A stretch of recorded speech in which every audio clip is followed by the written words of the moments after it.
Before we jump into this episode, I want to tell you why this episode is my personal favorite. You know, me and my college buddies would always think about opening an aesthetic cafe or a restaurant. But the problem was we were broke college students. And even if we managed our finances, the problem was we didn't know where to start. And that is why today we have Suvan over here to guide us through. Hello Suvan, how are you? Good. How are you? I'm doing perfect. I've been pretty well. Mm-hmm. The work is mostly treating me well. Mm-hmm. Matlab, there are ups and downs, Mhm. obviously, everything in work and life. Mm-hmm. But in especially our business, Mhm. like hospitality, Mm-hmm. season Mm-hmm. affects a lot, matters a lot. Wonderful. So, yeah, more or less, pretty good.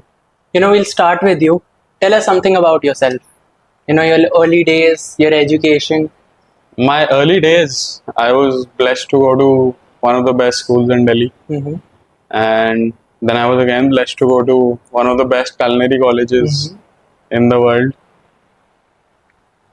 And yeah, pretty much since then, it's been some time coming here.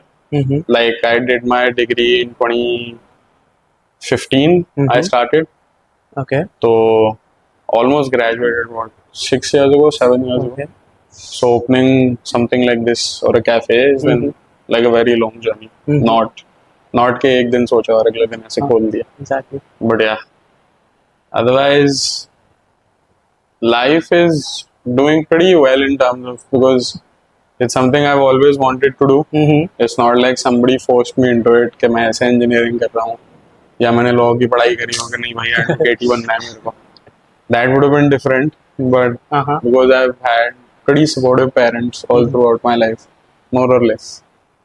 But that's why I've been able to reach where I am currently. That's wonderful. today. मेरे को एक timeline दो, ठीक है? आपने grade कब खत्म करा? When did you start this beautiful cafe? Tell me something.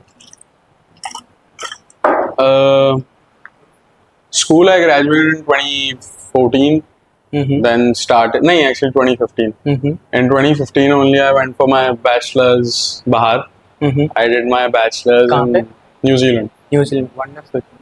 Matlab, I originally wanted to go to either France or Italy, Mm-hmm. but New Zealand was the only place where my college, the college I wanted to go to, Le Cordon Bleu, it's like this French college. I wanted to go there only, but the degree did not exist in anywhere other than like New Zealand. Mm-hmm. So pretty much I had no choice because I have like slightly, even however supportive my parents are, they're still Indian parents. Mm-hmm. Diploma हमारे country में की कोई value नहीं है. So it had to be a degree I had to go for. Mm-hmm. So that's how I ended up in New Zealand. New Zealand. I was there about 4.5 years. Mm-hmm.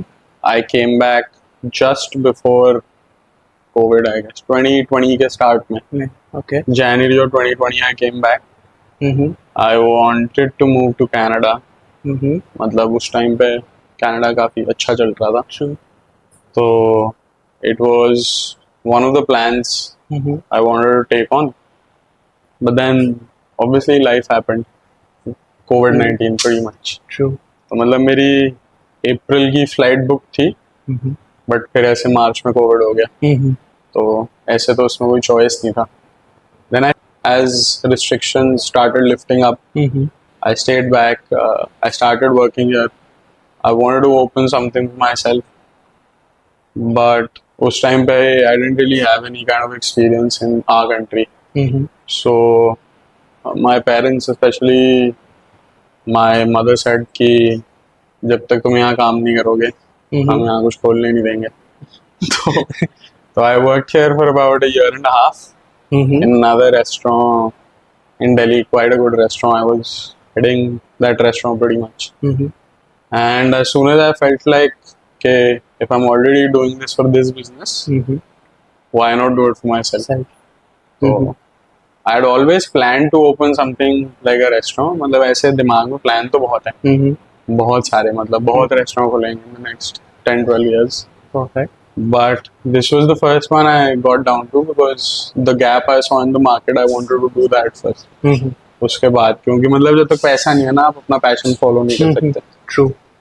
Money is important. Very, it's the most important in terms of if you want to live a very good, comfortable life while having the liberty to do what you want. Mm-hmm. Without money, that's just not possible. True. It's like a myth कि आप ऐसे wanderer life जी लो Mm-hmm. कि मतलब कभी यहाँ जा रहे हो, कभी वहाँ जा रहे हो, ऐसा नहीं हो सकता. Money is Not important, possible. definitely. मेरे को आप बोल रहे हो that you went to Lake Cordon Bleu in New Zealand, Yes. right? You went to New Zealand for a culinary school. क्या डिफरेंस है इंडिया में culinary परस्यू करना और बाहर परस्यू करना? India, the biggest difference is culinary arts. When I was going, at least, Mm-hmm. it wasn't a very big field of scope. मतलब hotel management बहुत होता था. हाँ.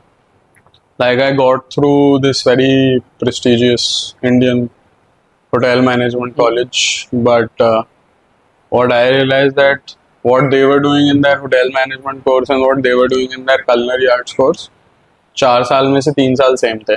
Mm-hmm. So it would have been pretty much 1 साल का कुछ भी culinary और 3 साल का hotel management. But बाहर there's 2 different specializations. Hotel management is different. And culinary. Culinary arts is different. Culinary arts only focuses on restaurants Mm-hmm. and restaurant management. के मतलब ऐसा कभी नहीं हुआ कि like in hotel management you do front of house, you do service, you do back of house. It's बहुत सारी चीजें involved होती हैं. Admin भी कभी कभी. So then you can choose whatever you want to go to inside a hotel. Mm-hmm. लेकिन in culinary arts there's no कि मतलब बिस्तरे बनाने हैं या चादर लगानी है वापस. Very different. Mm-hmm. So I always wanted and I knew कि मेरे को रेस्टोरेंट का ही शौक है और उसका ही काम करना है, तो I never thought कि Hotel management would help you. हाँ. And now at least there are much more colleges in our country, in our city that offer just culinary arts. Mm-hmm. But when I was going तब तो अब improve हुआ है? बहुत, अब तो जमीन आसमान का फर्क है. मैं बोलूँगा if somebody अगर wants, अब आपको culinary करना होता, would you still go to New Zealand? I won't go to New Zealand, I'd go to France or London. यहाँ से नहीं करता still. Probably not. Mm-hmm. If you want to learn about French cooking, if you want to learn about Italian cooking, you go where they do it best, Mm-hmm. not where you can get the same thing but at a slightly lower quality. अगर Indian खाना खाना सीखना है तो आप कभी Bahamas नहीं जाओगे Mm-hmm. कि मैं वहाँ जाके पढ़ लूँ कि इंडियन खाना कैसे बनाते हैं. You would want to come to India, experience the spices here, Mm-hmm. the ingredients here. It's the same with any other. मतलब अगर आपको, if you want to work in the best Italian restaurant in the world, it's not here. True. Definitely. True. That's perfect. You started this cafe Q9 in 2020.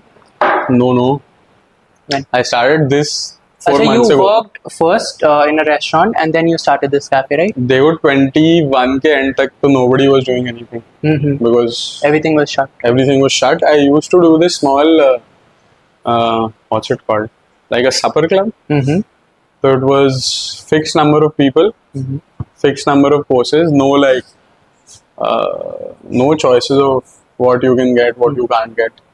Obviously, there were things you could choose from, like कि अगर आपको shellfish allergy है या आपको chicken नहीं white meat चाहिए, तो that was different. But up until then, उसके बाद when I stopped doing that, because उसमें भी मतलब there's only so much you can do till the time you start putting money into something. True. So मतलब at that stage I didn't really want to put any kind of new money into that project. Mm-hmm. क्योंकि to expand I would have had to do some basic form of marketing, some basic level of branding and some development on the infrastructure. But उस time पे मेरे को उसमें पैसे डालने नहीं थे. Mm-hmm. So that's, I started working then in a restaurant. I thought that Okay. would have been a better idea at the time. Is supper club something that is famous? Because I haven't heard of it, right? क्योंकि एक या दो बारी maximum मैंने सुना होगा कि कोई सपर क्लब ऑपरेट कर रहा है. इज दैट द रीजन कि आप इन्वेस्ट नहीं करना चाहते थे? हाँ, more or less. मतलब for when I came back, Mm-hmm. there was maybe one may be 2, अब तो अभी भी 3 या 4 मैक्सिमम 5 होंगे, but there very different concepts of supper clubs that happen right now. कि मतलब एक होता है बहुत ही अल्ट्रा मार्केटेड सपर क्लब कि आप सबको बता रहे हो ये सपर क्लब है, तो then it defeats the purpose of what a supper club is. Supper club. तो it is basically an invite only dinner event. तो अगर आप ऐसे सबको बोल दोगे कि आ जाओ, तो सही बात। The invitation becomes the other way around. तो back then I didn't really, I would honestly say I didn't really have the courage to take that project where it maybe could have gone. मतलब I could have taken it to some stage of a very good project maybe, but इस नए नए I came back newly to the country. I didn't really want to invest any form of new money into it. True.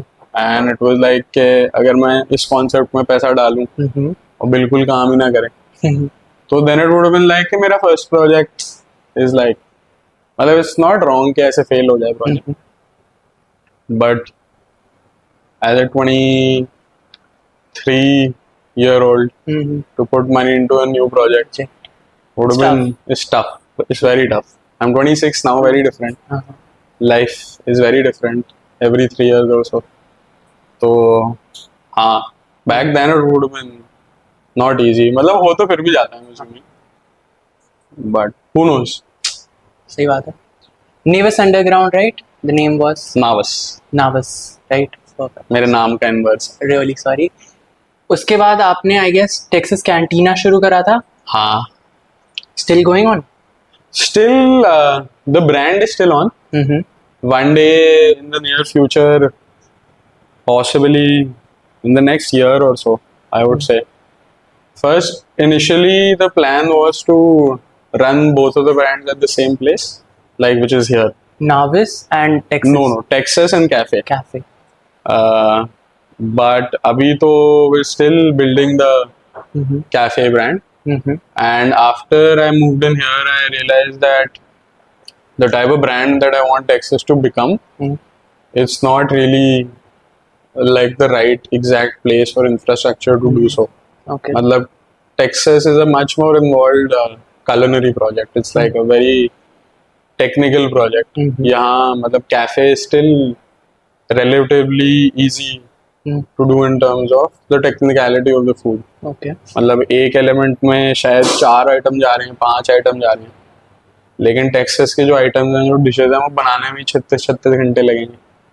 कि मतलब 10 element हैं, 12 element हैं, 15 element हैं, मतलब एक एलिमेंट को बनाने में 20 घंटे लग रहे हैं, एक एलिमेंट को बनाने में 36 घंटे लग रहे हैं। उसके लिए किचन भी स्लाइटली मच लार्जर चाहिए होगा। To serve 40-50 people you need at least a kitchen that's about 300-400 square feet. Man power भी डेफिनेटली, मैन पावर भी ज्यादा चाहिए होगी, और टेक्निकल स्टाफ जो होता है ना, people who are highly educated and highly technical in their field, the amount of salary they take is also much larger.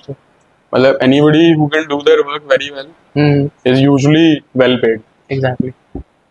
In most and all businesses.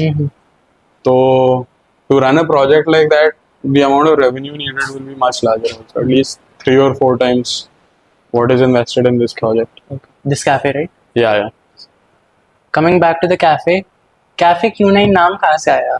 मेरे घर का एड्रेस है Q9. हाँ, my mother always wanted to open a cafe घर पे, ऐसे छत पे। अच्छा। तो when we were searching for a name, we came down to a lot of names के ये हो सकता है, वो हो सकता है। With a brand name specially, it has to be easy to say, easy to read and easy to remember.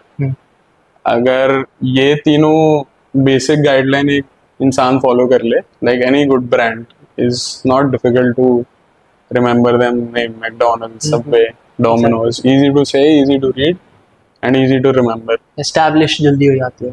हाँ, मतलब relatability बहुत आसान से बन जाती है कि अगर आप मान लो ऐसा ब्रांड है जिसका आप नाम पढ़ ही नहीं पा रहे, तो आपको याद ही नहीं रहेगा अगर आप पढ़ नहीं पा रहे। तो that way we came down to cafe ना, CAFE के मेरे को लगा बहुत Common क्लीशे है, हो जाएगा हाँ और जी। बहुत कॉमन है। तो eastern German, eastern European, like old Roman area की प्रोनाउंसिएशन थी KAFFE, and then we do like European mostly food. We do little bit here there का खाना, but predominantly the food we do is European. Then we came down to like Q9 because मेरे घर का address है। हाँ colony का क्या मैं नहीं बताऊंगा हाँ, बिल्कुल बिल्कुल। वरना सब पहुंच जाएंगे। But yeah, that's how we pretty much came to the name, and it's easy to remember. True. It's not like कि और छोटा भी नाम है, यू कैन से पूरा भी बोल सकते हो और सिर्फ Q9 भी क्यों बोल नहीं सकते बोल हो। सकते हो, तो बिल्कुल आइदर और कैन बी रिमेम्बर्ड, एंड उस हिसाब से ब्रांडिंग भी आसान हो जाती है, बिल्कुल। मच एक इजियर। रोड मैप दो ऑडियंस को कि कैसे होना चाहिए, एक रेस्टोरेंट कैसे खुल सकता है, एक proper road map to start this cafe और the restaurant, how to do it. First and always will be research, research. 100%। किसी भी प्रोजेक्ट में जो आप चाहते हो सक्सेसफुल बने, रिसर्च एंड डेवलपमेंट बहुत ज़रूरी होती है। बिल्कुल। There's a reason कोई भी ऐसी चीज़ जो पब्लिक में बहुत जाती हो, like has been researched very well, and a lot of people have invested a lot of time and money on developing that product. मतलब ad hoc products will stay in the market 6 months, 9 months, 12 months. But any product or business that lasts in the market will always be well researched and well developed. जैसे हमें our basic USP is to do like croissants. Croissants, okay. So it took us almost 9 months to get our croissant where it is. अभी भी perfect नहीं है मैं बोलूँगा, क्योंकि perfect is very subjective in different people's eyes. मतलब very good for one is not the best for the other. बिल्कुल। वैसे करके, but almost 9 months it took us to reach where we are. So research, I would say, to start with, then figuring out what you want to do exactly with the brand. मतलब a basic roadmap for the first 12 months, and then a basic roadmap for the first 36 months. If the project is very large, कि मतलब आप 4-5 करोड़ लगा रहे हो उसमें, 8 करोड़ 10 करोड़ लगा रहे हो प्रोजेक्ट में, तो then about 60 months also, मतलब 1 साल 3 साल 5 साल कि आप क्या करना चाहते हो, क्योंकि मतलब 10 करोड़ किसी चीज में लगाना है ऐसी छोटी बात नहीं होती। इवन दो बहुत लोगों के पास हैं लगाने वाले, it's not an easy decision to say that I want to liquidate 10 CR worth of asset to invest in a business. तो then a basic road map, then you should figure out staffing, who you want to keep. After you figure out what you want to do, then you will have to figure out how you want to achieve that what you want to do.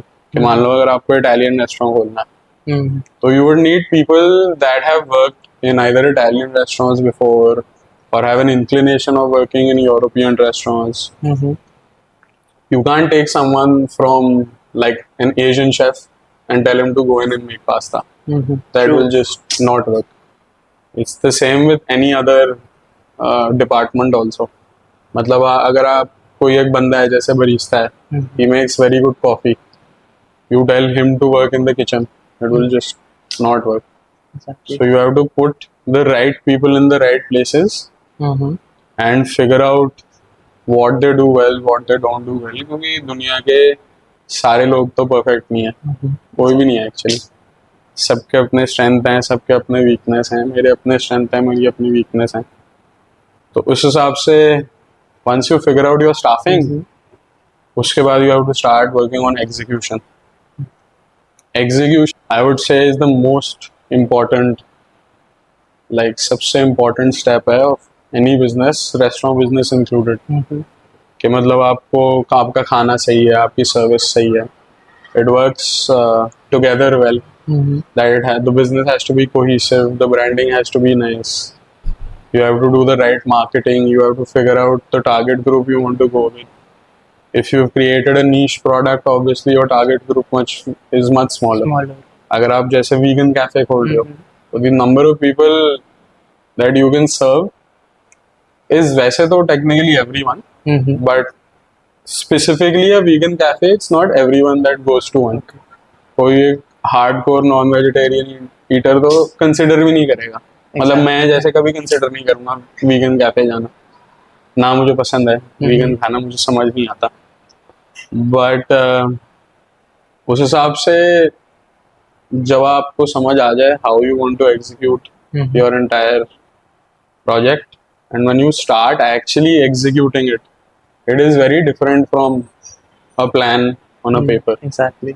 आप अपने जितने projected balance sheet बना लो, जितने projected plan बना लो, जितने revenue streams generate करने का सोच लो, एक बार जब गाड़ी रोड पे आती है तो वो अलग ही चलता है. उसके बाद ही समझ आता है कि how the business works.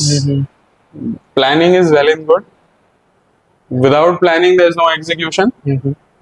But without execution, a plan is worthless. तो there is no point कि आप 1000 प्लान अपने दिमाग में रख लो और एग्जीक्यूट आपने एक भी नहीं किया. उसका क्या फायदा? कोई ना आपको फायदा है ना किसी और को फायदा है, बल्कि आपको नुकसान ही है कि आप प्लान ही प्लान बनाए जा रहे हो, एग्जीक्यूट कभी नहीं कर रहे. You're putting all that time into that plan and there is nothing to show for it. Basically. Exactly. मतलब अगर सिर्फ प्लान ही चलता रहे तो ठीक है, प्लान ही चलता रहेगा. आप करते रहो प्लान जब तक आपको करना है. मतलब there is no rush in anybody planning any business. मतलब you can take 10 years if you want to build a project, you can take 20. But after those 20 years at least there has to be some form of execution. कि आप बोल सकोगे हाँ this is a good plan. मतलब सबके दिमाग में तो सारे ही प्लान गुड होते हैं, कोई बैड प्लानिंग तो जानबूझ के करेगा नहीं. तो लेकिन जब तक आपका गुड प्लान एग्जीक्यूट होना शुरू नहीं होगा और सम फॉर्म ऑफ रिजल्ट नहीं दिखेगा, until then तो it's a hypothetically good plan. Exactly. तो बस एग्जीक्यूट करने के बाद रनिंग डेली ऑपरेशंस तो इज कभी कोई स्टाफ छोड़ के चला गया. अभी रिसेंटली हुआ है मेरे साथ, मेरा कॉफी बनाने वाला छोड़ के चला गया. बहुत दुख हुआ मुझे. अरे it is very sad, very sad, very sad. Imagine आपका किसी टेक कंपनी का सीनियर सॉफ्टवेयर डेवलपर छोड़ के चले जाए. मतलब टेक्निकल स्टाफ को रिप्लेस करना उतना आसान नहीं पूरे होता. सिस्टम्स जल जाते हैं, right? It's an entire ecosystem without exactly everything is interconnected. हाँ, अगर एक भी अंडर परफॉर्म करना स्टार्ट कर जाए, एक भी जगह लैप्स हो जाए, तो पूरा स्ट्रक्चर को लैप्स करने की दिक्कत हो सकती है. क्योंकि ऐसा नहीं है कि वो किचन के किसी इंसान ने ऐसे कॉफी बना दी. अगर किचन का इंसान कॉफी बनाएगा तो किचन में कौन काम करेगा, है ना? उस हिसाब से it's difficult to maintain daily operations.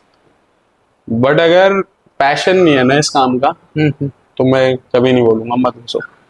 मतलब इट्स नॉट दैट बिजनेस जो इंस्टाग्राम और इंटरनेट पे दिखाई देता है कि हम कैफे चला रहे हैं, वाह हमें बहुत मजा आ रहा है.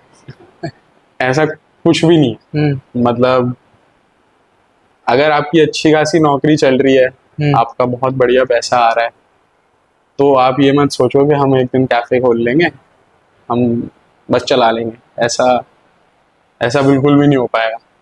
If you have no passion to run the project will not be successful unless you keep burning money into it.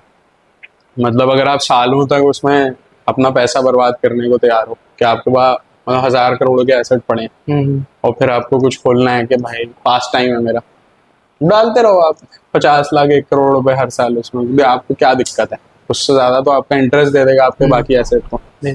तो वो अपने आप फ्री में चल रहा है रेस्टोरेंट. लेकिन सबके पास 1000 करोड़ के एसेट नहीं होते.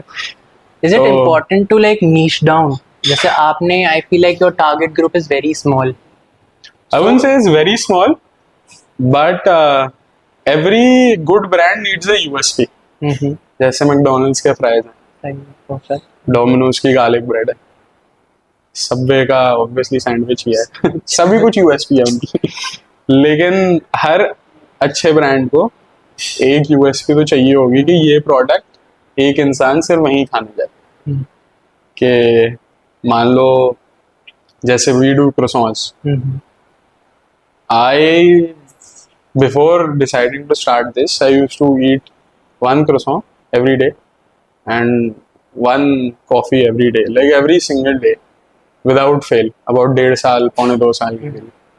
मेरे दिन के ही इतने पैसे खर्च हो जाते थे इस पे कि मेरे घर वाले बोलते थे कि उन्हें घर पे बना लो, वो कर लो। मैंने बोला, मतलब coffee at home hmm, cannot taste the same as coffee that comes out of an espresso machine. Exactly. ये मेरे को अपने घर वालों को समझाने में इतना टाइम लग गया कि नहीं, अपने मोका पॉट में बना लो या मतलब एरोप्रेस बना लो। बट ठीक है, इट्स नॉट लाइक कि मैं कोई लड़ाई करने जा रहा हूँ। तो when I realise that so many places, मतलब मैं obviously once you go outside and once you travel a lot, you figure out much more about the kind of food that is available all around the world. मतलब north America मैंने काफ़ी extensively travel किया है। New Zealand में भी 4 साढ़े 4 साल, मतलब लंदन भी एक दो बार। बट इंडिया में ना उस क्वालिटी का काम नहीं हो रहा जो बाहर हो रहा था या हो रहा है। अब धीरे धीरे करके at least there is more acceptability of culinary arts as a business and India? As a, हाँ हाँ, मतलब अगर कोई अब शेफ बनना चाहेगा तो उसको लोग लुक डाउन नहीं करेंगे। When I started in the culinary arts business, लोग मेरे को बावर्ची बोलते थे, खानसामा बोलते थे, पता नहीं बहुत होटल का ये, सबके दिमाग में culinary arts was hotel management. ऐसा कोई भी नहीं था जिसको समझ आता था कि वो मैं culinary आर्ट्स कर रहा हूँ। सबके लिए इट वाज द सेम। अब तो बहुत डिफरेंट है।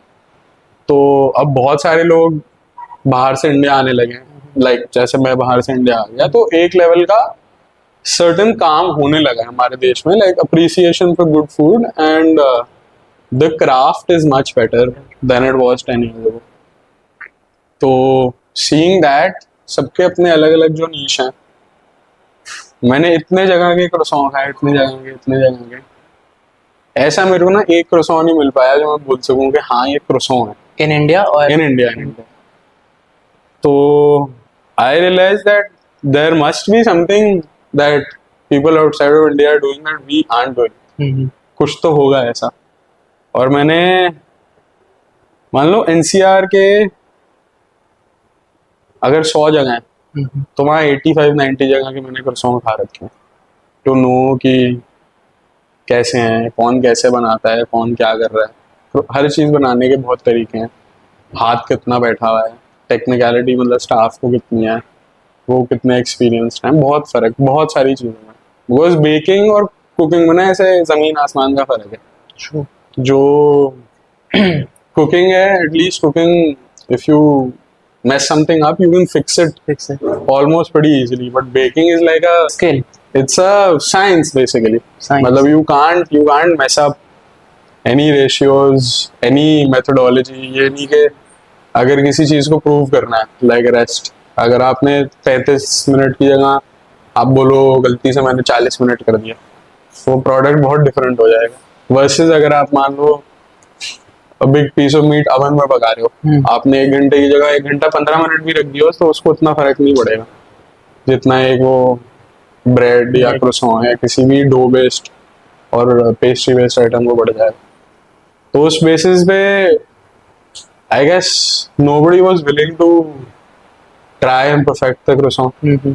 आई felt everybody was fine with a 6 out of 10, 7 out of 10 croissant. And they were fine with it because I guess the market didn't require a 10 out of 10. मतलब अगर किसी ने 10 out of 10 खाया ही नहीं है तो वो बता ही नहीं पाएगा it's a 10 out of 10. उसके लिए तो वो 7 out of 10 he 10 out of 10 है, क्योंकि that's the amount of knowledge they have about the product and what it should be like. अभी से 10 साल पहले कोई सावरडो नहीं खाता था, मतलब there was no product, ऐसे प्रोडक्ट, अब तो पूरी प्रोडक्ट लाइन है सावरडो वगैरह।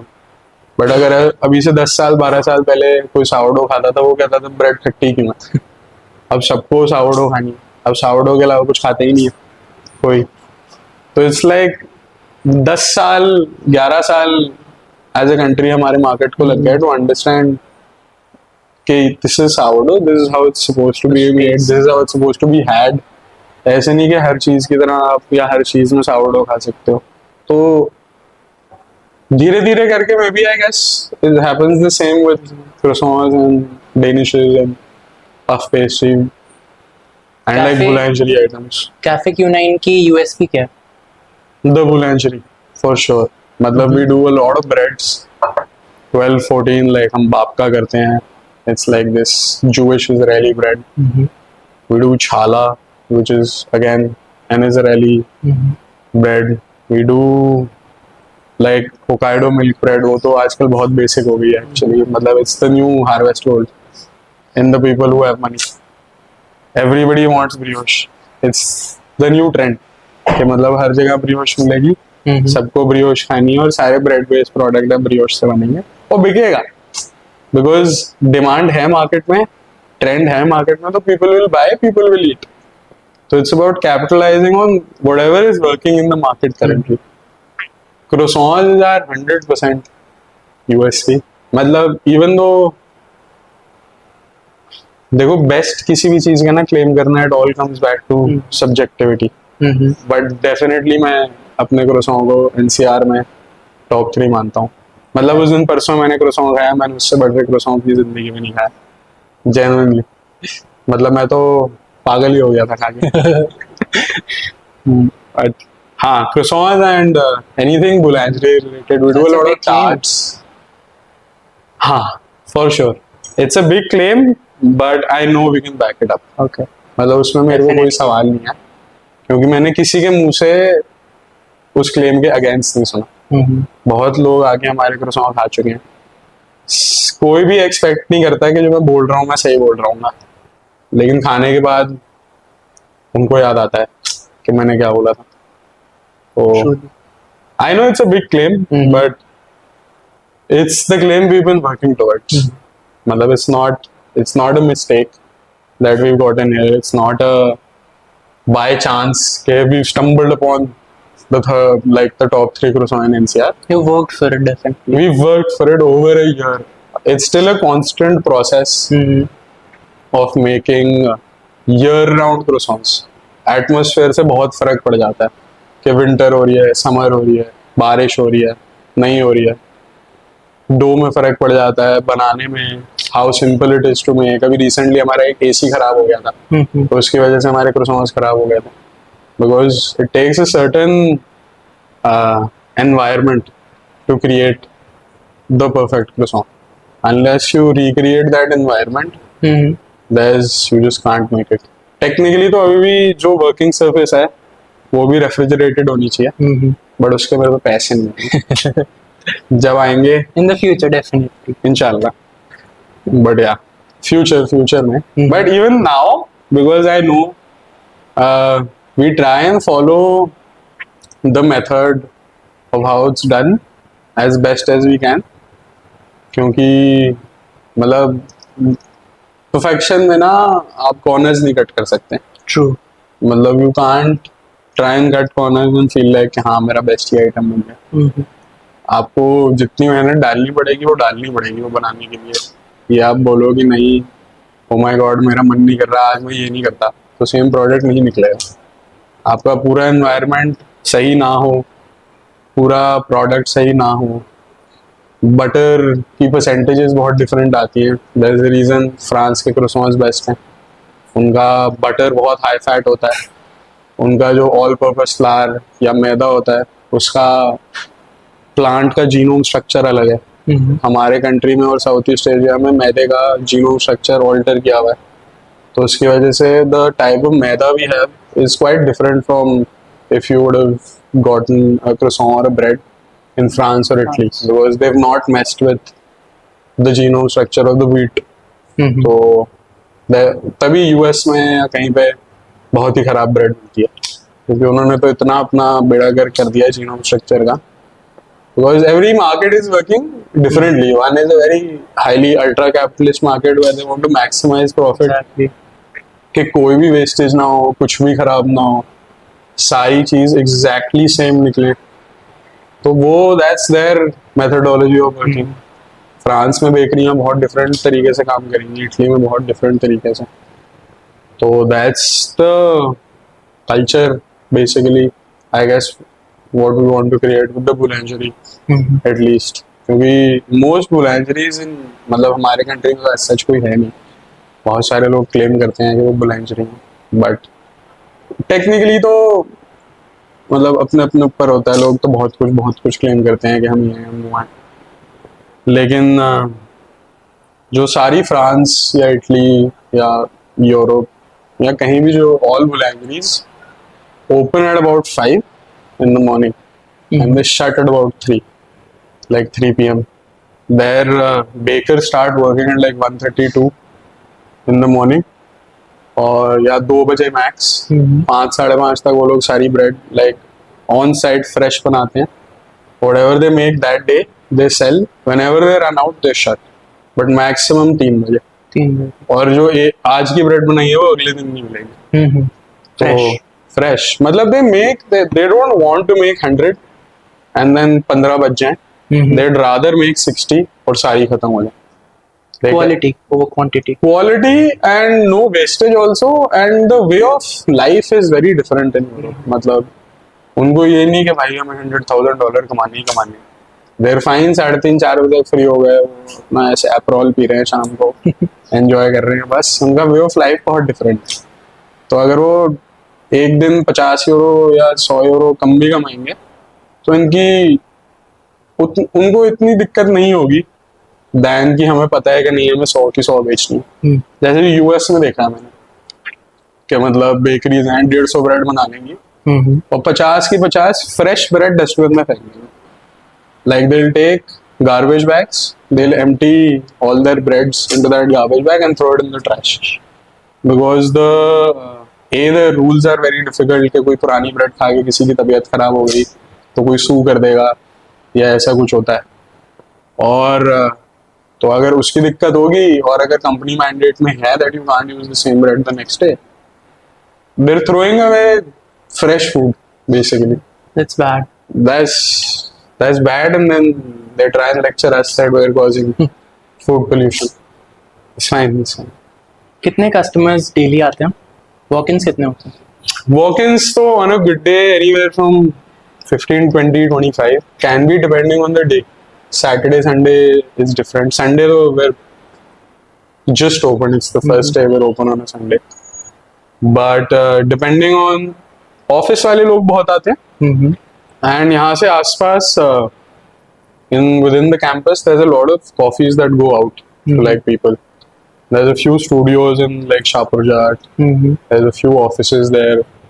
So there's quite a few people that get their daily coffee delivered from here. मतलब पास में चल के इंसान जा सकता है.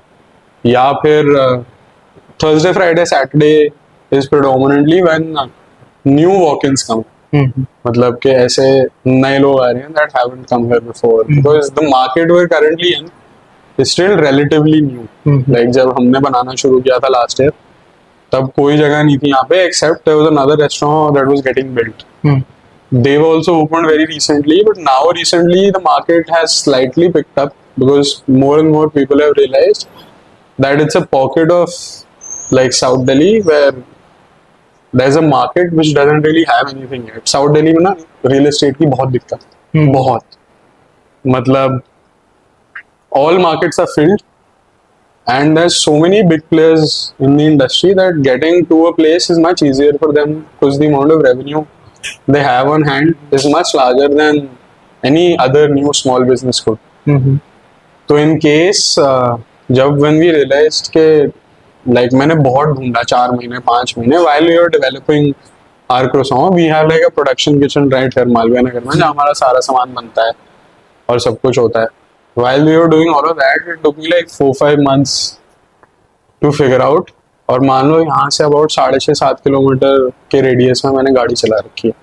हर जगह मेरे को पता है, हर मार्केट मेरे को पता है. ऐसी कोई दुकान नहीं है जो मेरे को नहीं पता जो अवेलेबल है. सारी मार्केट के मेरे को रेट पता है, कौन सी दुकान के किस साइज का क्या रेंट है बाय स्क्वायर फुट, ये भी याद है मेरे को, क्योंकि इतना मैंने देख लिया है, इतनी मैंने लोगों से बात कर लिया कि this place finally it was relatively close to everywhere. It's quite central in terms of South Delhi एक पॉकेट है. मतलब सारे लोग everybody comes to South Delhi only, चाहे लोग जितना भी बोलें कि नहीं हम नोएडा में खुश हैं या हम गुड़गांव के 100-150 सेक्टर में खुश हैं. Everybody in the end either is coming to Khan Market or they're going to Dhanmil, or they're going to Saket. They're going to some pocket that exists in South So Delhi. Every people are coming from the west, the east, Gurgaon, everywhere. So it was pretty important for me to find something that is relatively good priced in South Delhi only, क्योंकि मेरा तो घर यही है सामने हौस खास में. तो जब ये finally when I found the space, I knew that the market will become what it will become in another 8, 9, 10 months. बहुत सारे लोगों को मेरा विजन नहीं दिखा, लेकिन अब सबको अपना विजन एट ऑल टाइम्स नहीं दिखा सकते. अपना विजन होता है. मतलब एक विजन आप ऐसे दूसरों को you can't put it in front of someone else because you know it works in your head, but it has to work for other people to understand that how it works. So once finally I know that there's this one new boutique that is here, there's another restaurant that is here, two more restaurants, there's another brand I think that is coming in, there's a few more offices that are getting built, because now the market's getting almost, it was at about maybe 80% vacancy. Now I'd say it's at about 20% vacancy. All shops and plots have started being either been bought or on real estate, like मतलब rent पे. Rent पे. ठीक. तो slowly धीरे धीरे करके लोग आने लगे. आप इमेजिन करो 6 या 7 साल पहले 32nd एवेन्यू वहां कुछ नहीं हुआ करता था एक्सेप्ट दैट गो कार्टिंग. जब उन्होंने वो गो कार्टिंग वाला बंद किया तो किसी ने भी जाना बंद कर दिया 32nd Avenue. But now look at it. Slowly they built it up, slowly they made it much nicer. Recently Priya High Street, वहाँ 6 साल 5 साल पहले जाओ ऐसे बेवड़े दारू पी के गिरे पड़े हुआ करते थे. वहाँ कुछ नहीं था, बस वो PVR था और एक आध वो मैकडोनल्ड्स था और वो सब था. अब now it's become a very different market. There's lifestyle brands there, there's food there, there's things you can shop from. So that has also quite changed. So the market will change over time. जब तक change होगा तब तक है मतलब आ जाना. बंद हो गया तो यार कोई नहीं, तो मत आना. हो तो कुछ भी सकता है. मतलब in business no you can never say कि it's Let's not hope for even the a best. yeah I am तो hoping for the best, but there has to be a contingency always ready in your plan. A backup plan. Backup ना भी हो, like के अगर ये नहीं हुआ तो ये भी हो सकता है. That you can pivot into something else. It's not necessary that you shut down. जैसे मान लो अगर हमने आउटलेट बंद कर भी दी, we've created 2 different timelines of or like methodologies of revenue. There's B2B, like we will soon try and supply to people जो ऐसा product या तो मेड लेना चाहते हैं या at some stage of cook लेना चाहते हैं, like fully baked croissants or breads or any other thing that we do directly to like businesses. के कोई छोटा कैफे खोलना है किसी को या किसी कॉर्पोरेट ऑफिस में जाने हैं, like 50 croissant या 10 ब्रेड या 50 ब्रेड ऐसे करके for people who don't have a production unit. Because it's very expensive to set up. It's very technical to set up. It's not easy to run. तो सबसे croissant नहीं बनाए जाते. अगर उनको मान लो croissant चाहिए तो हम भेज देंगे. Exactly. So that is the other way that the business can pivot if needed. So contingency though is always necessary. Hope is not a plan. You say कि 20 to 25 customers daily आते हैं, ठीक है. उनमें से repeating customers कितने होते हैं?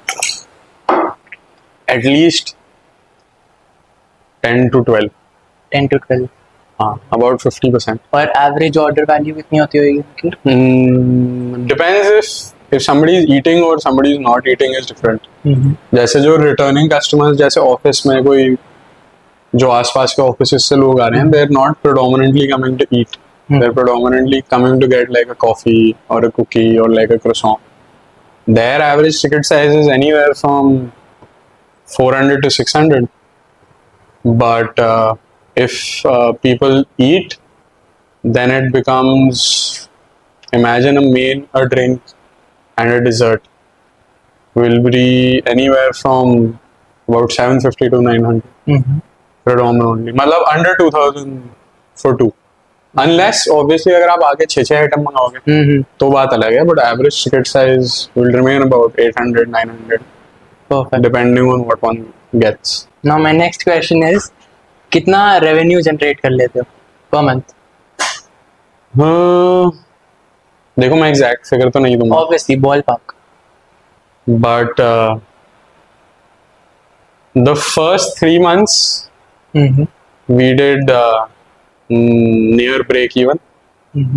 मतलब in terms of what we're putting in input cost. June was slightly lesser क्योंकि एक तो गर्मी बहुत थी, but we're not burning cash. That's at least what I can say. Other than opening capital, that is different. जो हमने capital investment into the real estate किया है, उसको मैं उसमें काउंट नहीं कर रहा हूँ रेवेन्यू में, वो मतलब डिफरेंट आता है. ठीक. But fixed cost and variable cost उसको अगर हटा दो तो हाँ break even. And yearly revenue अगर प्रोजेक्शन देखें तो we're doing 50 plus, Wonderful. no doubt. मतलब we'll end up doing 50 plus in the first year. Obviously it will increase every year, and there are things that are lined up that can increase revenue, like B2B contracts जो हैं उसको अभी मैंने outlet के अब approximately fixed उसमें नहीं किया, और मैंने the next 8 odd months तो मतलब the projected balance sheet I created that I'm telling you was B2B शुरू कर दिया आपने? मतलब we're in talks with quite a few people. किसी को ऐसे दिन की 50 ब्रेड चाहिए, किसी को दिन के ऐसे 50 को 100 चाहिए, किसी को दिन के 10 ब्रेड चाहिए. तो because we have a running outlet as well, so we will still want to figure out the balance of will we able to like fulfill any contract that we take, because I don't want ki we take on a contract but not able to fulfill their quality demands, and then our quality or our that also decreases, so that will diminish brand value. I'd rather wait. There's quite a few people that we're talking to, no doubt, but final अभी हमने कुछ नहीं किया, because एक बार जब हम final कर देंगे ना, once you say yes to a deal, you can't walk back on it. True. You can't say like नहीं भाई अब हम sorry अब हम manage नहीं कर पाएंगे, please आप ये पैसे वापस ले लो या contract cancel कर दो. Because B2B with any big company or any company is going to be an airtight contract. Okay, this is the deliverables, this is the details. But हाँ, by August end or September we'll start on the B2B revenue aspect also. That gives you fixed revenue. मतलब with an outlet it's variable. मतलब 100 लोग आए या 150 लोग आए या 70 लोग आए, रेवेन्यू में डिफरेंस है. बट अगर आपको पता है आपका रनिंग 100 प्रोडक्ट का ऑर्डर है, तो मतलब 30 croissant 20 ब्रेड 50 कुछ और, तो वो आपका फिक्स रेवेन्यू है. तो आपको ये इसकी कोई टेंशन नहीं है. सो मेनी पीपल देयर, मतलब कितने खाने की जगह है, कितनी जगह है जाने को. To get your name out there is obviously marketing. With marketing there is multiple methodologies of how you want to market your brand also. कुछ लोग गुरिल्ला करते हैं, कुछ लोग एड हॉक कर लेते हैं, सबके अपने अपने. गुरिल्ला मार्केटिंग क्या होती है? Very aggressive in terms of कि you're pushing your entire product or brand into somebody's face. कि मतलब आप Instagram पे भी एड्स चला रहे हो, Facebook पे भी चला रहे हो, आपने गूगल पे भी एड्स चला रखे हैं, आप मैप्स पे भी वो कर रहे हो, आप मतलब you're using everywhere. फिर आप इन्फ्लुएंसर्स के साथ टाई अप कर रहे हो, आप इन्फ्लुएंसर मार्केटिंग भी कर रहे हो, that you are using everything like very fast. Okay, मतलब you are attacking the customer with हर लाइक जगह से. प्रोडक्ट. हाँ, मतलब जो It comes off of guerrilla warfare only, the military tactic. But वो कर कर आके कि लोगों के आपके बारे में पता चले कि आप उनके मुंह में दिखाए जा रहे हो कि भाई ये देखो ये देखो ये देखो ये खरीदो ये खरीदो ये खरीदो. It happens a lot on like Blinkit. If a new product comes in, they'll put it on top of a list also. There's a lot of brands that will start giving out free samples if you ordered a certain amount of. So you have no choice but to see कि this brand exists. ऐसे करके या आपने कहीं pamphlet भिजवा दिए या कहीं बिलबोर्ड लगवा दिए, हर जगह आप ही हो. और ऐप वो करती हैं जैसे एप्पल करता है. When the new phone comes out, you see that phone everywhere.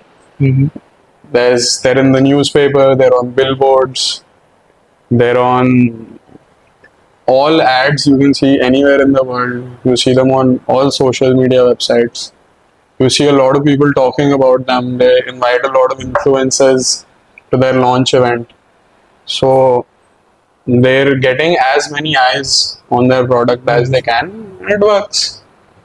उस हिसाब से there are brands that don't market too much on a certain pathway कि मतलब हमें social पे बहुत ज़्यादा नहीं करना या हमें जैसे print में नहीं करना, क्योंकि print में तो almost कोई नहीं करता अब. If your demographic is above 55-60, then it makes sense to do print. But हमारे demographic में तो कोई print 0% का काम का है. So everybody has the type of brand you want to build is the type of marketing I guess one ends up doing. अपनी industry में कोई एग्जांपल दो जो गोरिल्ला मार्केटिंग कर रहा हो अभी.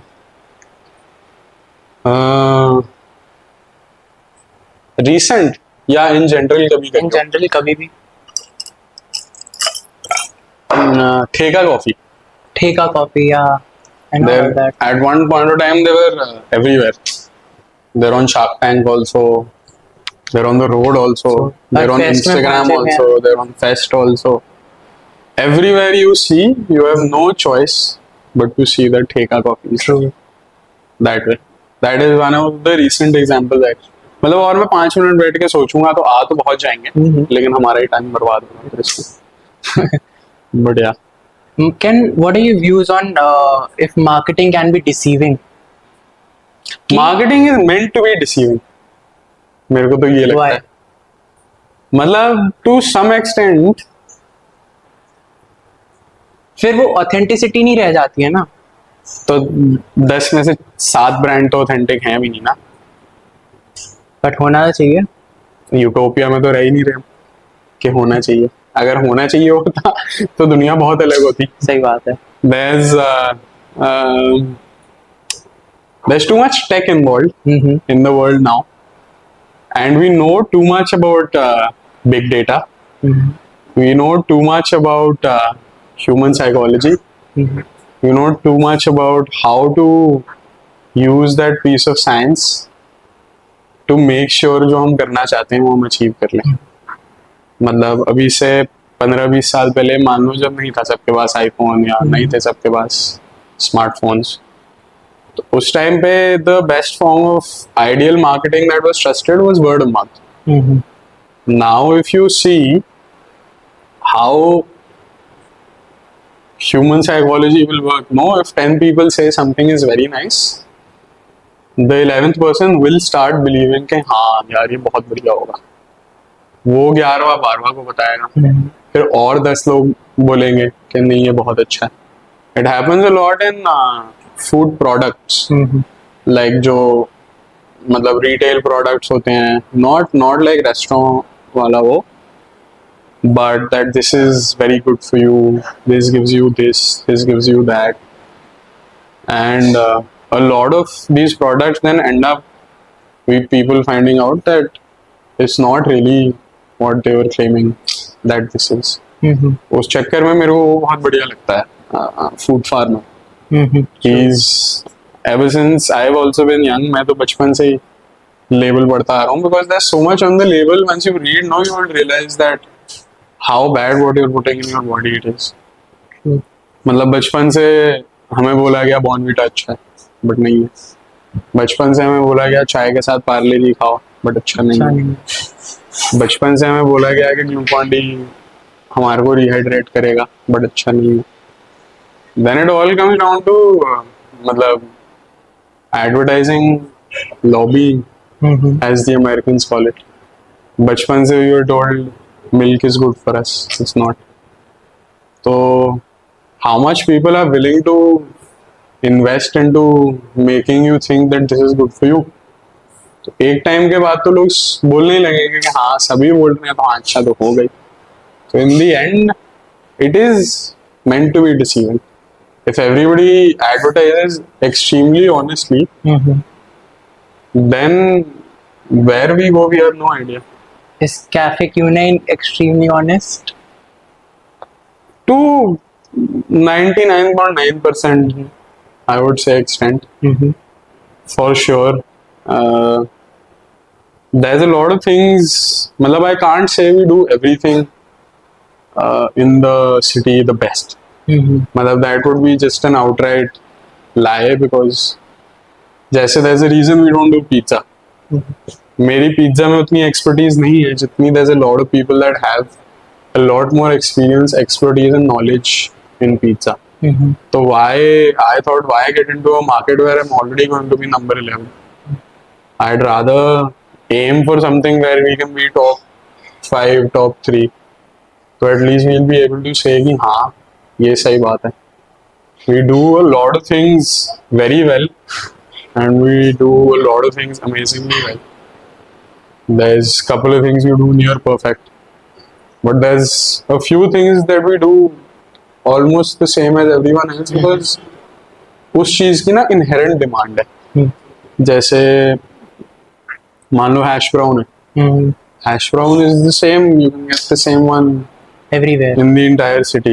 Or if you talk about if somebody wants avocado, a lot of people are doing avocado just because we also do avocado. उसका ये मतलब नहीं हो जाता कि हम बेस्ट avocado कर रहे हैं भाई शहर का। सबका टेस्ट बहुत सब्जेक्टिव है। avocado is very trendy also. It's very nice for people to say कि हम avocado खा रहे हैं। It's almost like a status symbol. Like avocado. India में बहुत है। हाँ हाँ इंडिया में बाहर तो is considered के like any other berry, मतलब ऐसे। तो with avocado here, what I honestly believe is 7 or 8 or 10 people don't really like it. Because to be very honest, inherently it has no taste by itself. Unless you add something to it, it's not the greatest thing in the world. And because people think that it is quite nice, it's quite that we should be having it, I feel like the placebo effect works quite well on how much people like having avocado. मतलब अगर आप avocado डाल दो menu पे तो वो बिकेगा ही बिकेगा। जैसे हम एक avocado का croissant सैंडविच करते हैं, that's one of our highest selling items yet, because it has a croissant in it and it also has avocado. So people really like having the match of that we're having a very nice croissant and then wow, it has avocado also in it. It's very similar to in recent couple of years truffle oil. Truffle oil has become quite trendy. मतलब कि हमें truffle fries खाने हैं या ट्रफल्ड mushrooms खाने हैं या ट्रफल्ड mushroom pasta खाना है या ट्रफल्ड। स्लाइड डिक्लाइन आने लगा है, अब कुछ और आ जाएगा, उसके बाद कुछ और आ जाएगा। अब जैसे सैंडविचेस बहुत वो चल रहे हैं, लाइक इन ट्रेंड के सैंडविचेस इन फुकाशिया, सैंडविचेस इन चियाबाटा, सैंडविचेस इन ब्रियोश। बीच में उसका बहुत वो आया था बबल टी का। Bubble tea was on a very good high, but उसका भी अब स्लाइड डिक्लाइन आना शुरू हो गया। एक टाइम के बाद मार्केट अपने आप को करेक्ट कर लेगी, क्योंकि एक नीश की जब बेसिक मार्केट बन जाती है उसके बाद वो मेंटेन्ड मार्केट रहती है, लेकिन एपेक्स से नीचे गिर जाता है, लाइक कर्व, मतलब एस कर्व है बेसिकली। तो उसके बाद वो कुछ और बन के कुछ और प्रोडक्ट्स आ जाएगा, फिर कुछ और आ जाएगा। It keeps changing and if you don't change with it, मतलब as a brand and as a business, then the possibility of you not being able to do well in another 5 years, 10 years नीचे आने You'll लगे. cease to Unless you flourish. build like a product जो intergenerational है, जैसे naturals है. Naturals is ice cream that they do year round and all of their ice creams are like wonderful, मतलब no doubt. True. हमेशा भरा रहता है और आपको 5 साल के बच्चे भी दिखेंगे और 80 साल के ओल्ड लोग भी दिखेंगे. तो उनका brand is like intergenerational which doesn't really get affected by trends because they have a commodity that everybody wants at all times of year. ऐसा कभी नहीं आता कि नहीं भाई तुम लोग अब मतलब कुछ और तिरामिसू आइसक्रीम करो. नहीं करेगी नेचुरल या तुम कुछ और करो, बनॉफी आइसक्रीम करो. उनको नहीं जरूरत. उनकी चीकू आइसक्रीम और उनकी कोकोनट आइसक्रीम, उनकी मैंगो आइसक्रीम.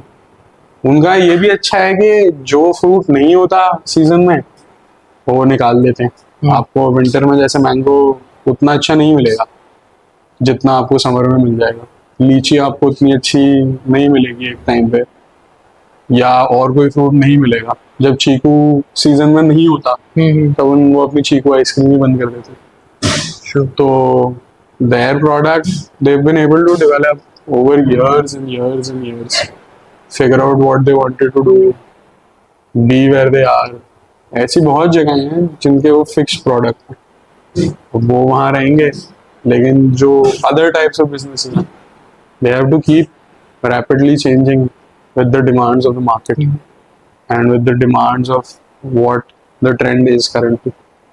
अभी से मे भी अबाउट अगर आप 2030 में आपको सावरडो कहीं नहीं दिखाई देगी.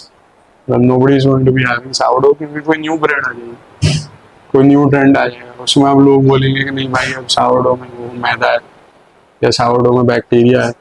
एक टाइम के बाद कुछ ना कुछ दिक्कत हो उसमें भी निकाल लेंगे और वो भी ऐसे आउट ऑफ फैशन चला जाएगा. तो जब जाएगा तब हम तब सब कुछ और बनाने लगेंगे. Exactly. तब की तब देखी जाएगी.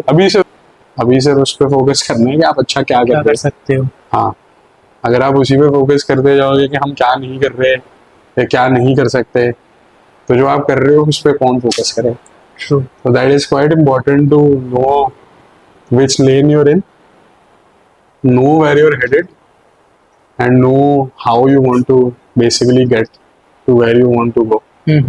मतलब आप वो देखा है ना, कोई भी गुड रेसिंग हॉर्स उसके हमेशा 2 वो लगे होते हैं, फ्लैप्स. अगर एक घोड़े को खुले मैदान में छोड़ दोगे तो वो कहाँ जाएगा?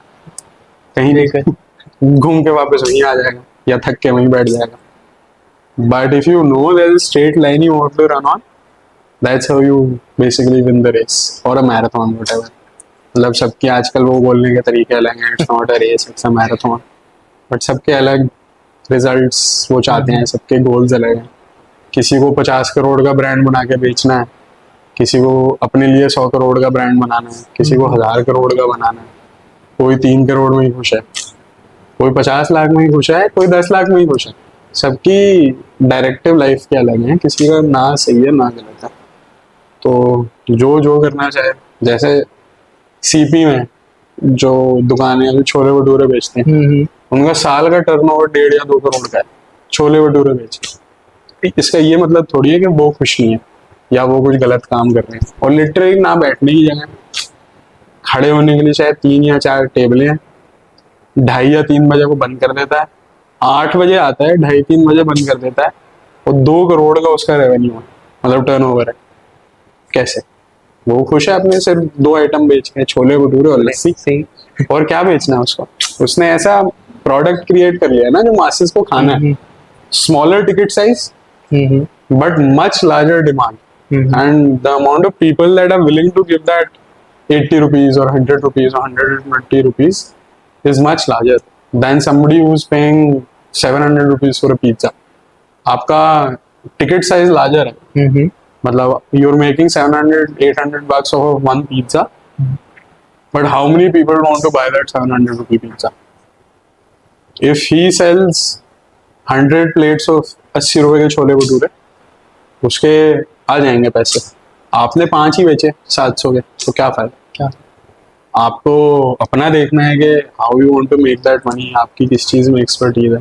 लोग तो आजकल बेतू के पैसे मांगते हैं खाने के, 1300 रुपए के खाने के आइटम, 1500 रुपए के खाने के आइटम।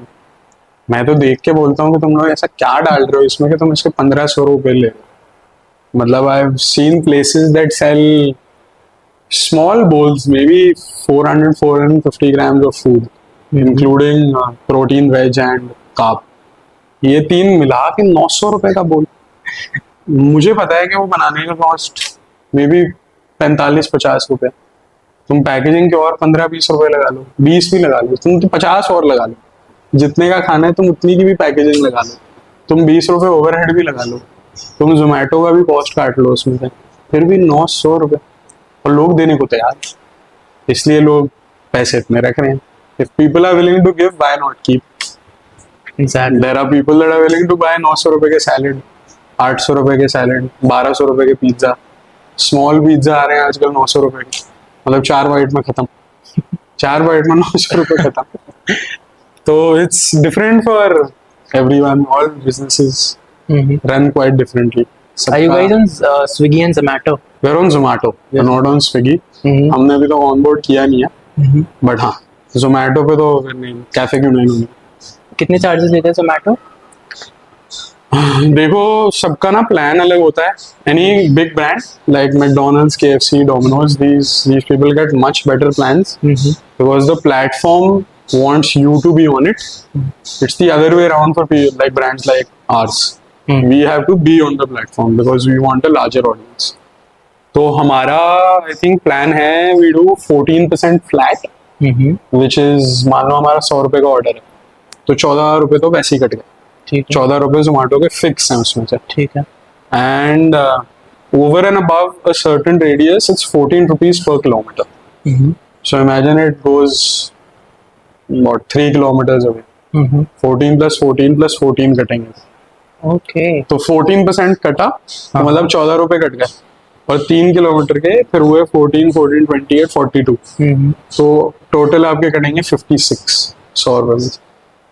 तो it's become a difficult business model. तभी एक टाइम पे उनका फ्लैट रेट हुआ करता था 26-27%, anywhere up to 33%। People like this KFC and Domino's and Pizza Hut used to get 17%, 18% वाला model. But any medium to small unknown brand was flat anywhere from 25, 26 to 33%. Depending on कि आपका per month कितना revenue आप pull करते हो, उस हिसाब से वो फिर आपका रेट फिक्स करते थे एक महीने बाद। अब उन्होंने मॉडल चेंज कर दिया है, नाउ इट्स 14% फ्लैट। मतलब जो भी ऑर्डर आएगा उसका 14% तो आपको जोमेटो को देना ही देना। ठीक है। और उसके ऊपर फिर आपको हर किलोमीटर पे 14 रुपए। 14 रुपए। तो अगर आपका स्मॉलर टिकट साइज होगा ना, so you end up losing, almost losing money, क्योंकि any food business usually has 26 to 28% food cost. And this I am saying optimised, मतलब ये काफी डिसेंट फूड कॉस्ट है। कुछ लोगों की 30, 31, 32% भी जाती है। फाइन डाइनिंग रेस्टोरेंट्स की 47-50% भी होती है food cost, but that's why a lot of them shut down because they aren't able to create a revenue model that's sustainable enough. But optimize अगर आप कर सको to the best, तो 19%, 20%, 21% is these are the food costs that any big cloud kitchen runs on.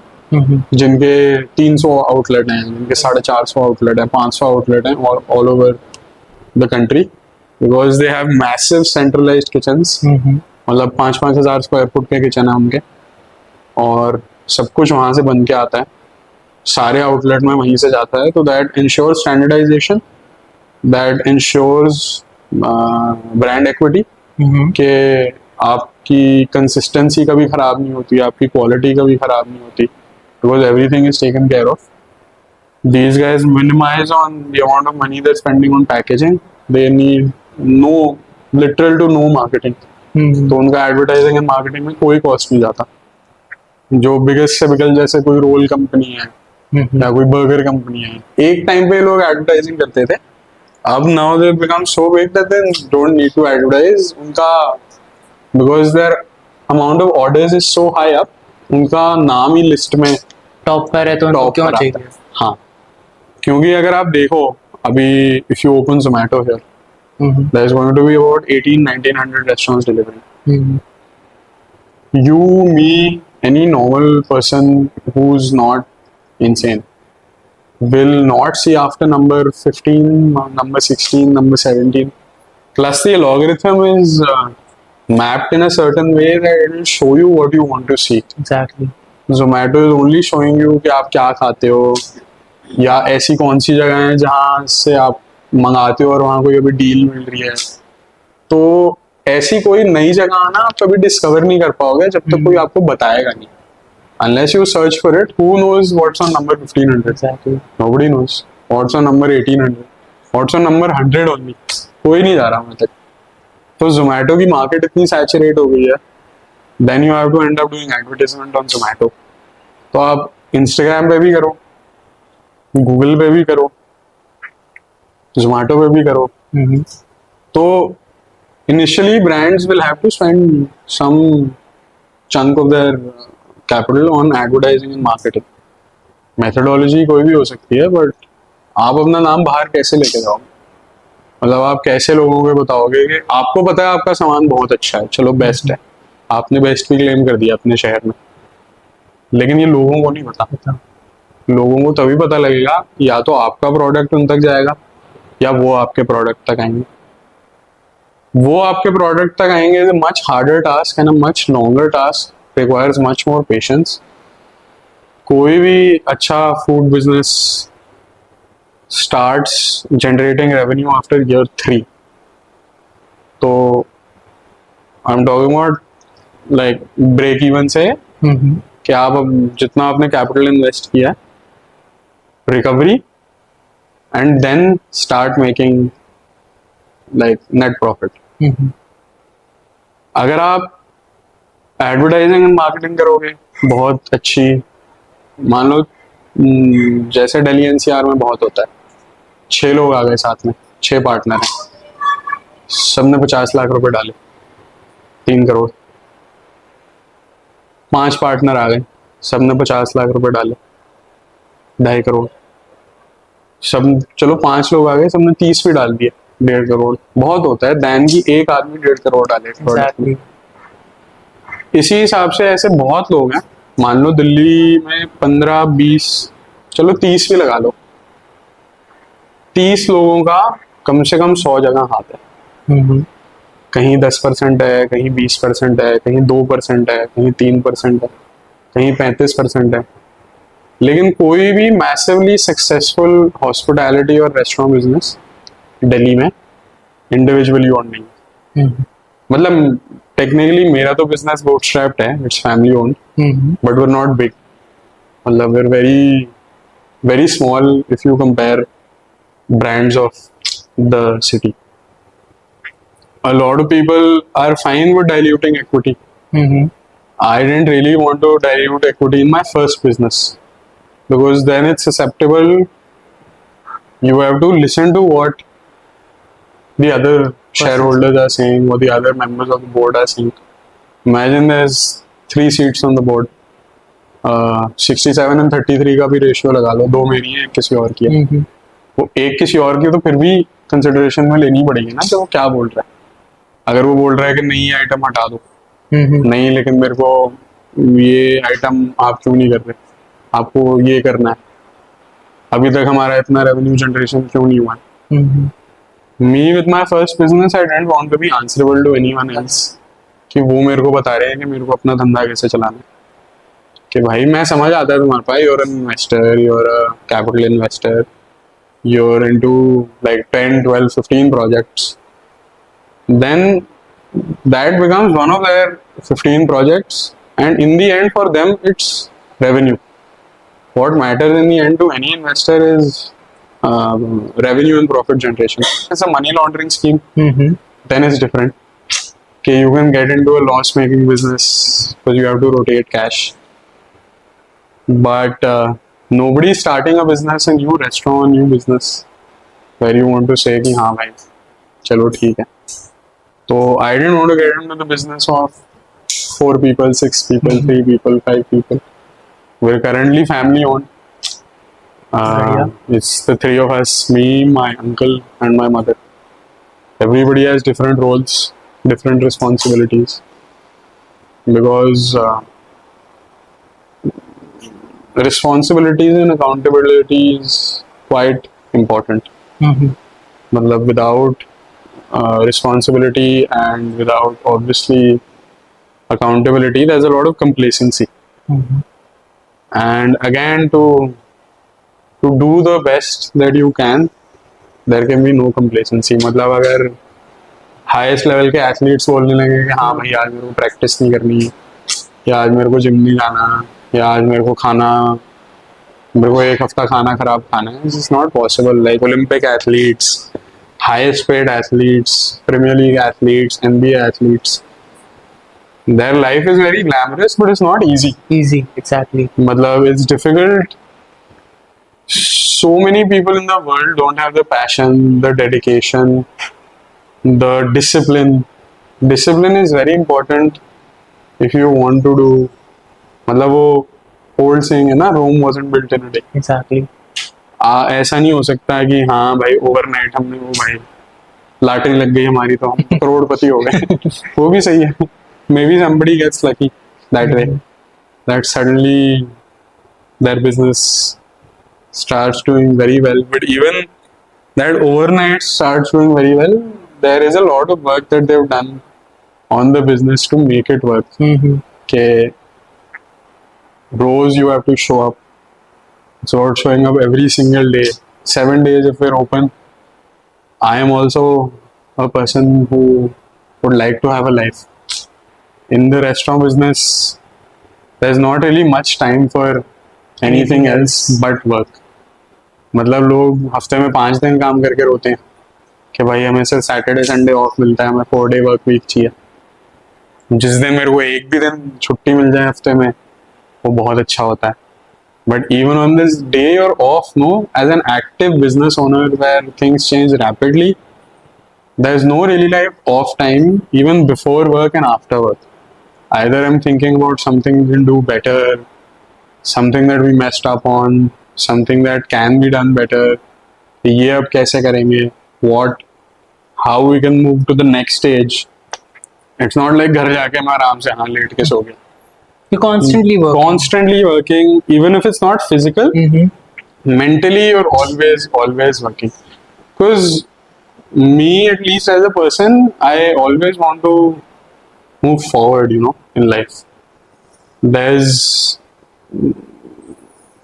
people who are fine with being happy and content with where they are, and I'm really happy for the people that are fine and happy with living with that.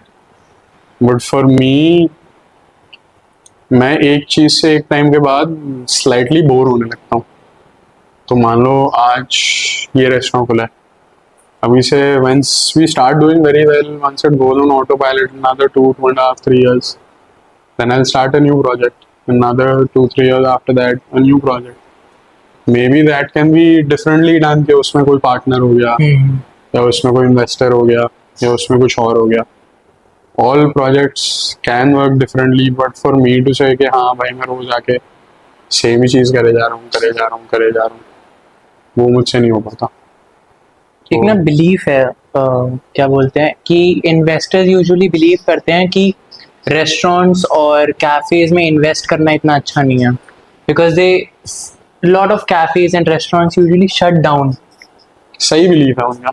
सही belief है. Years, if 100 restaurants opened up, after about 3.5-4 year mark, there's only 10 that's open. क्यों shut down करते हैं? Cost optimise नहीं होती हैं. हर चीज ना कॉस्ट से नहीं चला सकते. Restaurant business is a service business. It's not goods. कि मान लो अगर मैं कोई बुक बना रहा हूँ या मैं कोई टॉय बना रहा हूँ, या मेरा कोई किसी चीज़ के प्रोडक्शन का काम है. With a restaurant you have to maintain quality every single day, each and every day, every single hour. कोई बंदा हफ्ते में मंडे को आया, फिर वो 3 हफ्ते बाद किसी और दिन आया और उसको हल्का सा भी टेस्ट में फ़र्क लगा कि भाई ये वो तो नहीं है जो मैंने पिछली बार खाया था, ये मेरे को पसंद नहीं आया.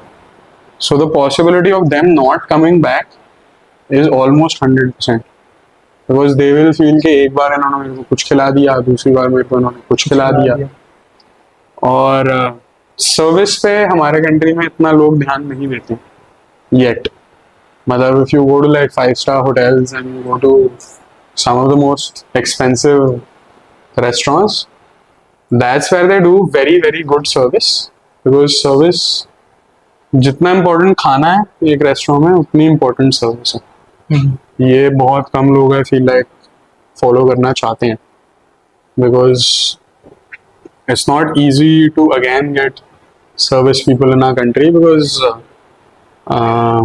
it's not seen as an industry in our country. मतलब कोई बचपन में बड़े होके ये नहीं बोलना चाहता कि हाँ मैं रेस्टोरेंट के फ्रंट ऑफ हाउस में काम करना चाहता हूँ. But there's a lot of people outside of our country that are happy being waiters, waitresses, maitre d's, working in service. हमारे यहाँ तो it's like a passing role.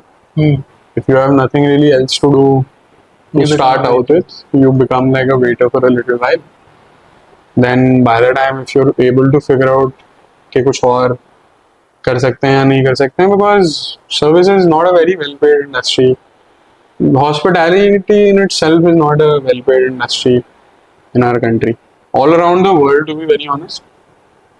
मतलब इफ़ यू वांट कि अगर आप शेफ हो और आप मतलब ऐसे करोड़पति बन जाओगे, ऐसा बिल्कुल पॉसिबल नहीं है. An average salary in any country in the world भी लगा लो तो about $50,000-55,000 a year, which is not a lot if you compare it to a lot of other industries. India में तो और भी कम है. इंडिया में average salary for a starting chef that has at least some knowledge of food and cooking, they start at about 16 to 18,000. What's that? That's less than 2 lakh a year. Less than 2 lakh a year. How do you survive in this day and age? Exactly. मतलब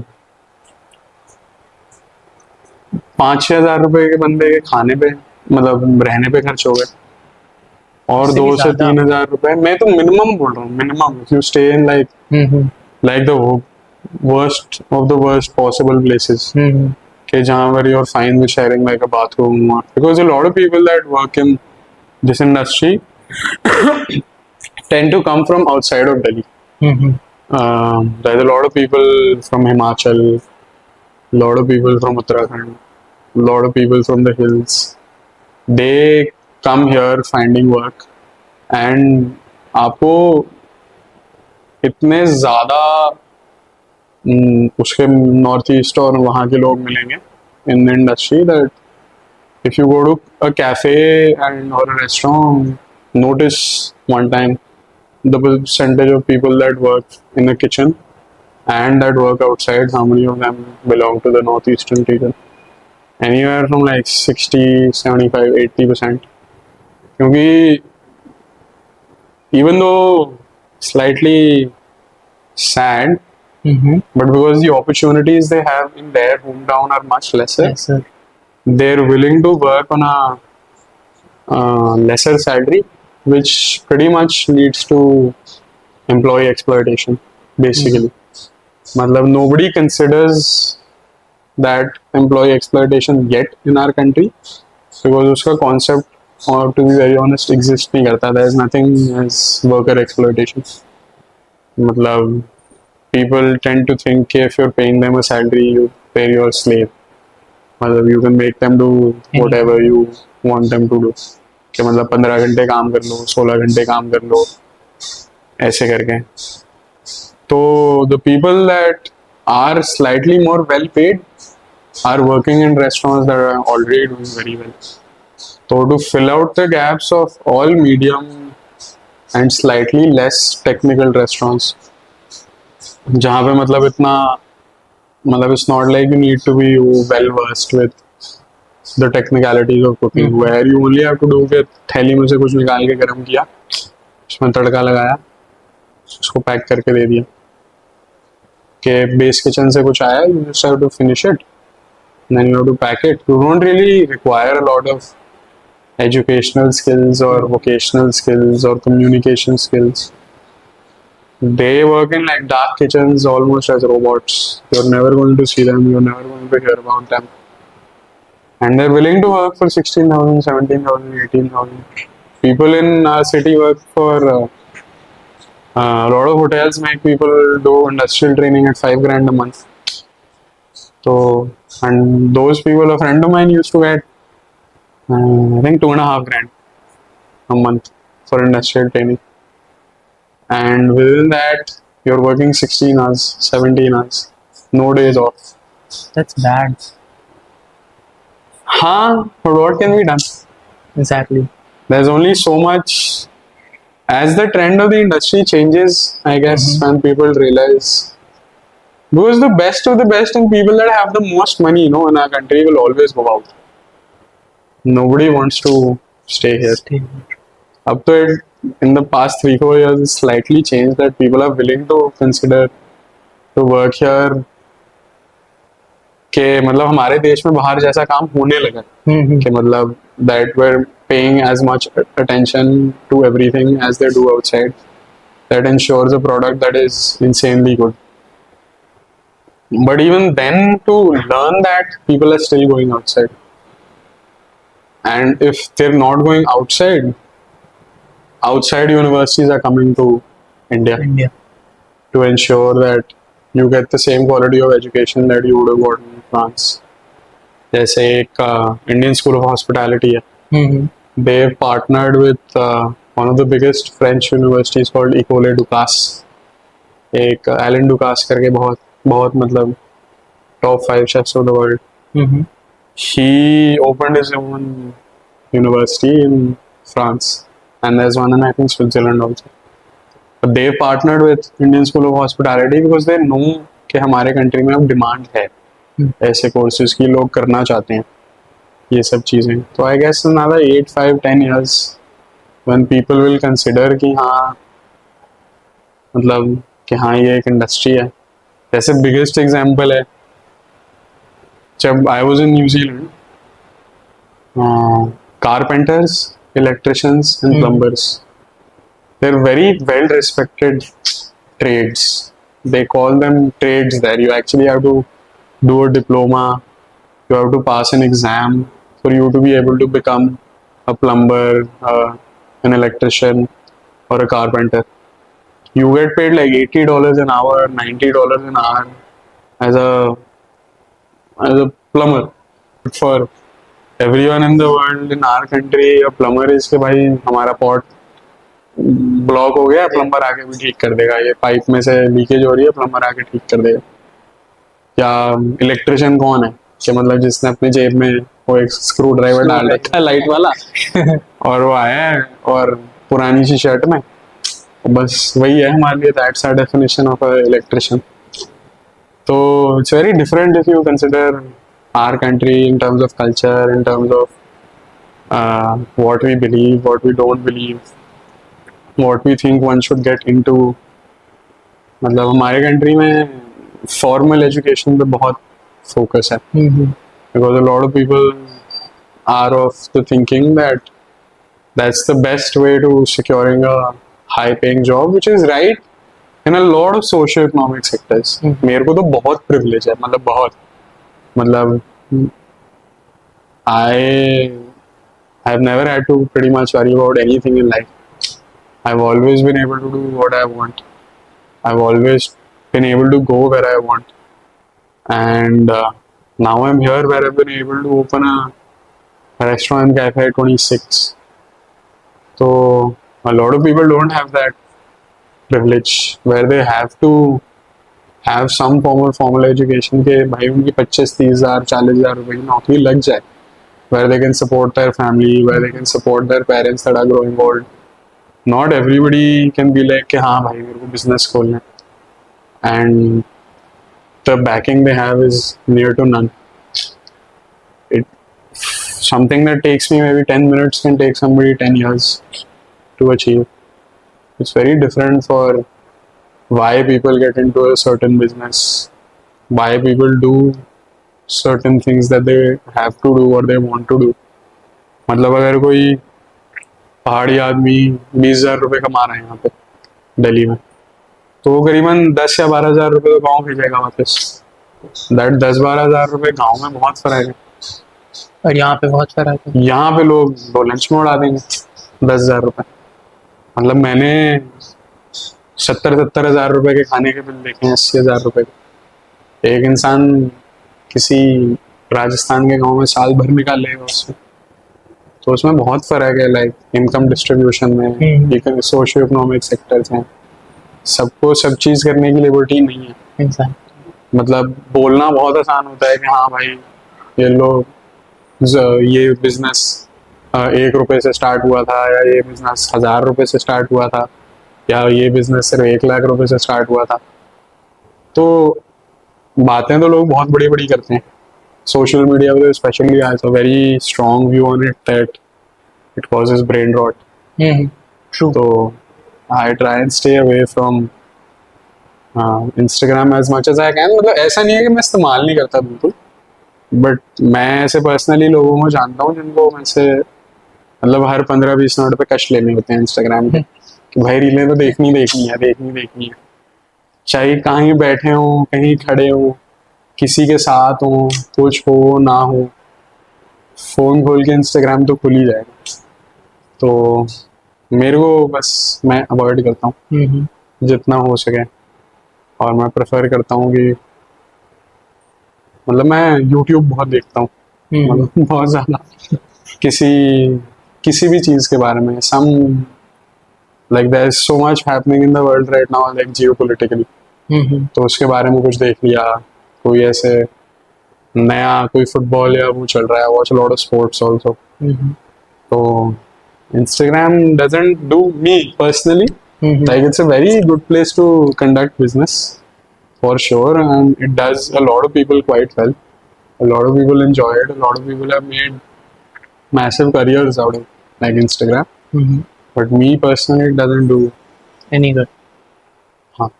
मतलब मेरे कितने लोग हैं मेरी जिंदगी में जो मेरे को कहते हैं कि मैं उनके रीलों की रिप्लाई नहीं करता या मेरे मैसेज नहीं देखते. बहुत है, मतलब ऐसा नहीं है कि एक इंसान हो. मेरे को कम से कम महीने में 3 या 4 लोग बोलते हैं. और फिर जब वो बोलते हैं ना, वो मैं देख के रिप्लाई कर देता हूँ. और फिर वो 3-4 हफ्ते में बात होती है कि भाई रिप्लाई नहीं करा, रीलें नहीं देखी. तो it's different. I like not using it too much. जैसी अगर सिचुएशन आती है कि restaurants were like highly impacted during the Covid time, कुछ बंद भी हो गए, कुछ अभी भी चल रहे हैं. सो मतलब how will you still stand in the market? Corporate office में कुछ चाहिए, यहाँ कहीं अगर it can be anywhere. If somebody is doing small private events, they want something, and if then we realize that nothing or none of these are feasible, I will probably look to exit somehow. मतलब I have to contain my losses. मतलब मैं जितना लंबा चलाता रहूँगा उतना मेरे को लॉस ज़्यादा होगा. The B2B aspect mostly. Outlet तो बंद ही हो जाएगा. I'm assuming. मतलब at least physical space will be shut for a while up until we can open it again. And जो भी होगा वो होगा. You know, I'll tell you one thing. We started this agency 6 months back. ठीक है, I really didn't care before those 6 months about likes and subscriptions and all that stuff, comments and everything. I had a private account, very small group of friends.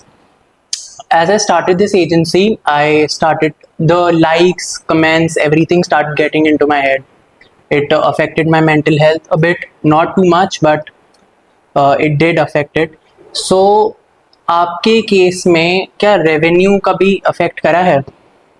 रोज करता है. रोज मेरे दिमाग में theoretical balance. A business is not generating profit, then it's a waste of time. And much अगर वो पैसे डुबाने ही है तो उससे जगह मैं जुआ खेल के डुबा दूं. Exactly. So, if the business is not making profit, obviously it will affect you slightly. But as I said, every hospitality business has a cycle. Like आप एक टाइम के बाद ही जाके profitable होते हो, and it also depends on how much money you're willing to put into like what. You can put extra money into infrastructure, create that better. आपके advertising capital में से निकल जाएगा. आप इंफ्रास्ट्रक्चर में कम पैसे खर्च दो, आपके पास एडवर्टाइजिंग मार्केटिंग के लिए ज़्यादा होगा. तो प्रॉब्ली रेवेन्यू तो मतलब जब तक चलता रहेगा बिजनेस, इवन प्रॉफिटेबल होने के बाद, तब भी इफेक्ट करेगा, क्योंकि तब और चाहिए होगा, फिर और चाहिए होगा, फिर ग्रोथ ही चाहिए होगी.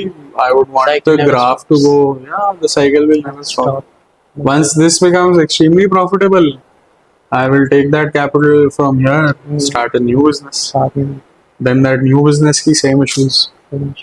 फिर उसके बाद एक और न्यू बिजनेस, एक और न्यू बिजनेस. मेरा नौकरी में जाने का कोई प्लान नहीं है. Plan नहीं है.